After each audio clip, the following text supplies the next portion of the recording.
Getting success in life, is it a matter of luck or matter of preparation, methodical preparation, methodical approach in life?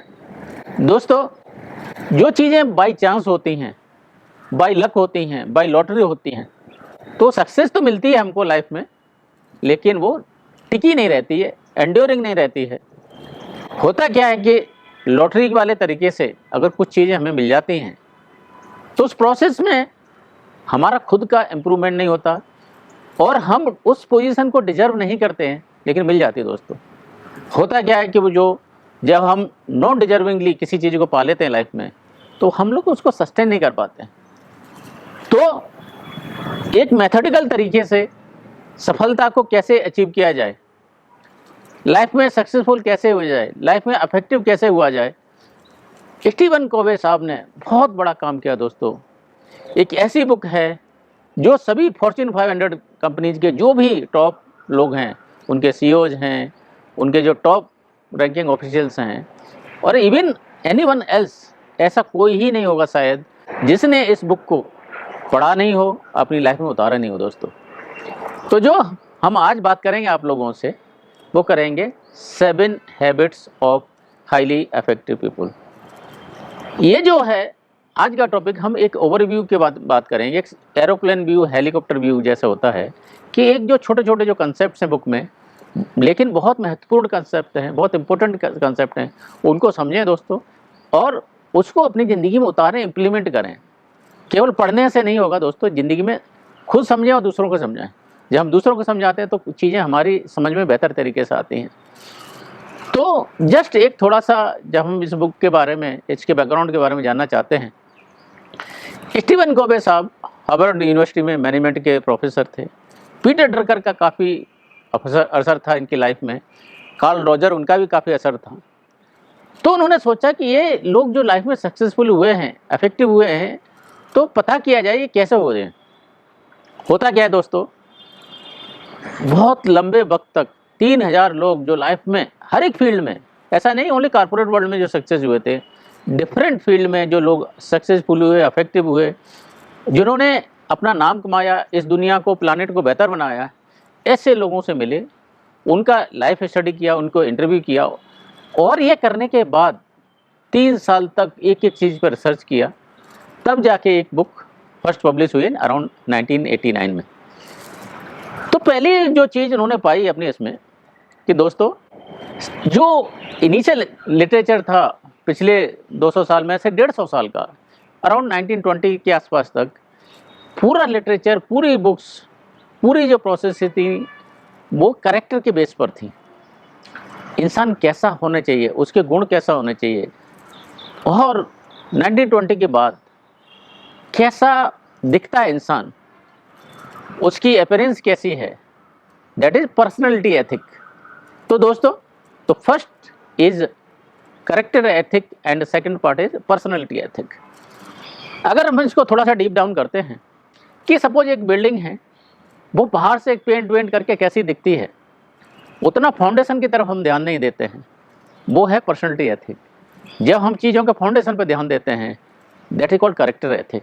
Character like हमारा courage, humility, patience, persistent, perseverance, ये सब character part है, मतलब how to B.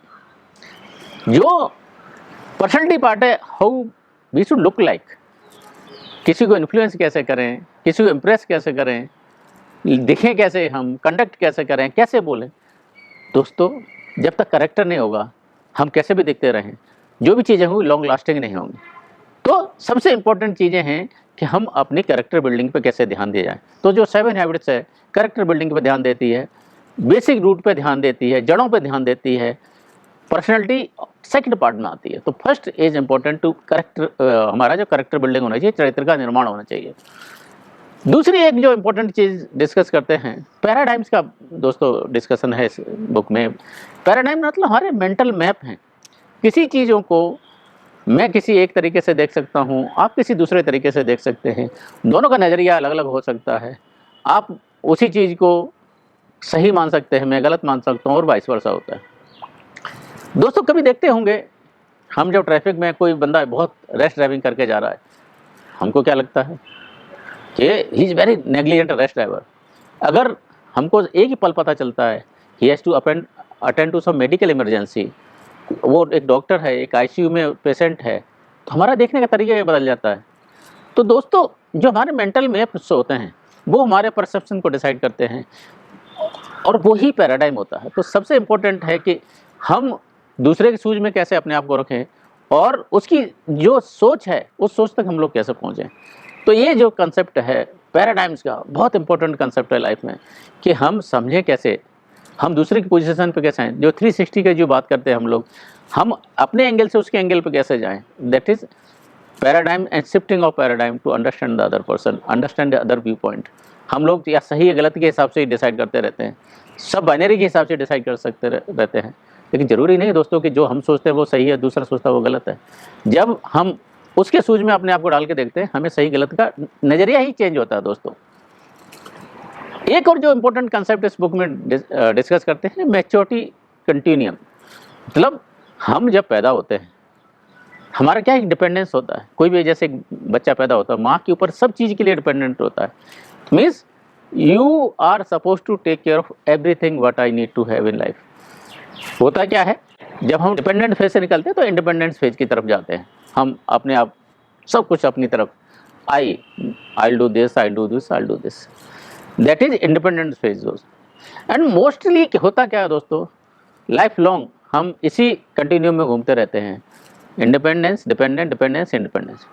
Kovind साहब बेहतरीन जो discuss करते हैं, डिस्क्राइब करते हैं, जो उन्होंने पता किया, most important than independence is interdependence. कुछ चीज़ें मैं आपके ऊपर डिपेंड करता हूँ, कुछ चीज़ें आप मेरे ऊपर डिपेंड करते हो। तो यहाँ पर टीम का कंसेप्ट आता है, हम टीम के रूप में कैसे काम कर पाते हैं। तो दोस्तों, अगर हम इंडिपेंडेंट नहीं है तो इंटरडिपेंडेंट नहीं हो सकते। डिपेंडेंट आदमी कभी भी इंटरडिपेंडेंट नहीं हो सकता। तो जो फर्स्ट कंसेप्ट होता है इंडिपेंडेंस का, उसमें जो हैबिट्स होती हैं उनको हम लोग बात करते हैं प्राइवेट विक्ट्री, अपने ऊपर कैसे विजय पाई जाए। सेकंड, जब हम रोल में जाते हैं, इंटरडिपेंडेंस के रोल में जाते हैं, वो पब्लिक विक्ट्री का कंसेप्ट होता है दोस्तों। एक और बेहतरीन कंसेप्ट इसमें जो बात होता है वो circle of influence and circle of concern. इसको एक पैरेलल हम दूसरा भी टर्म यूज करते हैं, blue head and red head. Means कुछ चीज़ें दोस्तों हमारे बस में होती हैं, हमारे अथॉरिटी में होती हैं, हमारे इन्फ्लुएंस में होती हैं, हम उनको बदल सकते हैं। किस टाइम उठना है, किस टाइम सोना है, कैसे काम करना है, ये हमारा ऊपर है। कौन सी गवर्नमेंट है, कौन सी इन्फ्लेशन पॉलिसी है, इसके ऊपर हमारा कोई कंसर्न नहीं है दोस्तों। हम इन्फ्लुएंस नहीं कर सकते इन सब चीज़ों को। होता क्या है, हम पूरी लाइफ उन सब चीज़ों के ऊपर निकाल देते हैं जो हमारे बस में नहीं है, हमारी सिचुएशन के बाहर है, और रिएक्टिवली हम लोग उसी के ऊपर अपना टाइम निकालते रहते हैं दोस्तों। एक और बेहतरीन जो कंसेप्ट आता है पर्सनल यूलॉजी का, इसमें मीन्स कि जब हम लोग एंड में शमशान भूमि में रहेंगे, उस टाइम में लोग हमारे बारे में क्या बोलेंगे, क्या कहना चाहेंगे, क्या यूलॉजी बोलना चाहेंगे। अगर हम जीने का तरीका उसी पर्सनल मिशन स्टेटमेंट से अलाइन करेंगे दोस्तों, तो हमारे जीने के तरीके बदलेंगे, हमने कहाँ पहुँचना है, कैसे पहुँचना है। एक और बेहतरीन कंसेप्ट इस बुक में जो डिस्कस करते हैं कोबे साहब, वो है इमोशनल बैंक अकाउंट। अभी तक हमने क्या पढ़ा था, बैंक बैलेंस होता है, पैसा डालो पैसा निकालो। लेकिन दोस्तों, कभी देखा है कि कोई आदमी बहुत बड़ी गलती कर देता, हम उसको सब गलतियां माफ़ करते हैं, और कोई आदमी छोटी सी गलती कर दे, हम आग बबूला हो जाते हैं।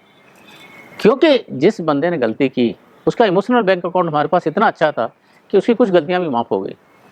लेकिन अगर बैंक में पैसा ही नहीं, आप जाओगे, कैशियर वापस कर देगा, नहीं सर आपके अकाउंट में पैसा नहीं है। वैसे ही कुछ जो हमारे इमोशनल बैंक अकाउंट में पैसे नहीं होते हैं, थोड़ी सी गलती, थोड़ा सा विड्रॉल, इमोशंस का विड्रॉल, लाइफ लॉन्ग ऐसे हम इस सिचुएशन में चलते रहते हैं, and we are not able to deal with the situation, और रिलेशंस नहीं बनते दोस्तों। बहुत बड़ी अच्छा कंसेप्ट है कि इमोशनली हम लोग इस बैंक अकाउंट को कैसे एनरिच करें, कैसे अपना बैलेंस बढ़ाएं दोस्तों।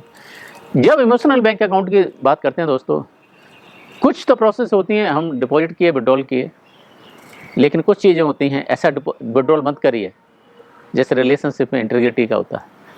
अगर ये विड्रॉल हो गया ना दोस्तों, लाइफ में कुछ भी कर लीजिए, वो कभी भी हम अपना बैलेंस नहीं बता पाएंगे। तो विड्रॉल करिए, लेकिन ऐसे विड्रॉल पहले तो कोशिश होनी चाहिए विड्रॉल ना करें, डिपॉजिट करें। इन केस जाने अनजाने में विड्रॉल हो रहा है तो वो withdrawal integrity related, loyalty related नहीं होना चाहिए। नहीं तो एक बार रहमन धागा प्रेम का मत छोड़ो चटका है, अगर टूटता है वहाँ पे तो वो बैंक अकाउंट दोबारा कभी नहीं बनता, वो इमोशंस दोबारा कभी नहीं बन पाते हैं दोस्तों। तो इमोशनल बैंक अकाउंट बनाएं, अच्छे से बैंक अकाउंट बनाएं दोस्तों। एक और कंसेप्ट डिस्कस करते हैं, शार्पन द सॉ। होता क्या कि दोस्तों, ज़िंदगी की जद्दोजहद में हम लोग आगे बढ़ते जाते हैं, हम अपने ऊपर ध्यान नहीं देते, अपने मेंटल रिजुनोवेशन पे ध्यान नहीं देते, फिजिकल रिजुनोवेशन पे ध्यान नहीं देते। और होता क्या है कि जो हमारी प्रोडक्शन कैपेसिटीज़ होती हैं, प्रोडक्शन एबिलिटीज़ होती हैं, वो हमारी डिमिनिश हो जाती हैं डे बाय डे दोस्तों। तो ये ओवरव्यू था। इसमें जो quickly I run through what 7 habits talk about.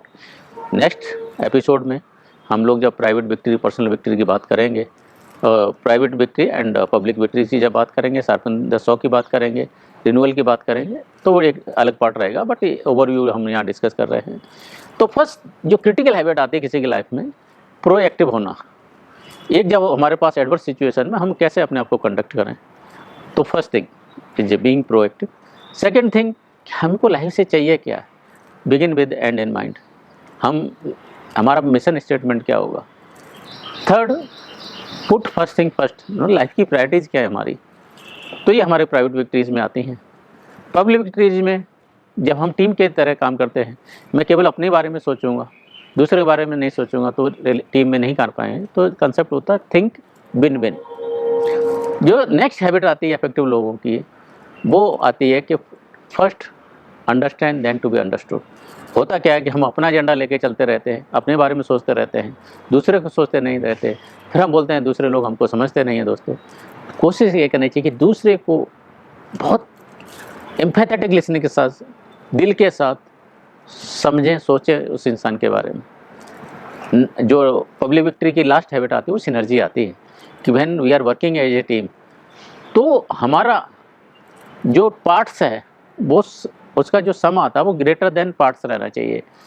तो सिनर्जेटिक एफर्ट्स वो आते हैं, एक से एक मिलके 11 बन गए, 1000 बन गए, वो डिपेंड करता है कि हमारी सिनर्जी कितनी है। एंड लास्ट जो बात होती है वो पर्सनल रिव्यू की, शार्पन द सॉ दोस्तों। तो दोस्तों, ज़िंदगी में बेहतर बनने के लिए, लगातार इम्प्रूव करने के लिए सबसे जो इम्पोर्टेंट चीज़ें हैं ये मैक्रो लेवल पर हैं, इनको समझें, इम्प्लीमेंट करें, अपनी लाइफ में लाएं और अफेक्टिव बने दोस्तों।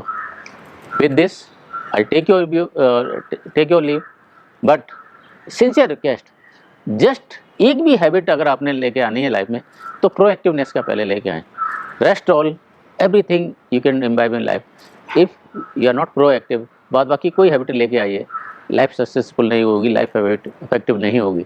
तो बेहतरीन बुक है कोबे साहब की, वक्त है तो पढ़ी है, नहीं तो इनके प्रिंसिपल्स को समझिए, जो कंसेप्ट है उसको समझिए और लाइफ में इम्प्लीमेंट करें।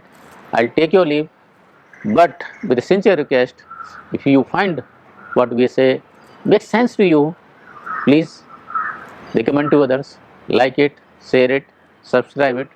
Thank you, stay blessed and Jai Hind.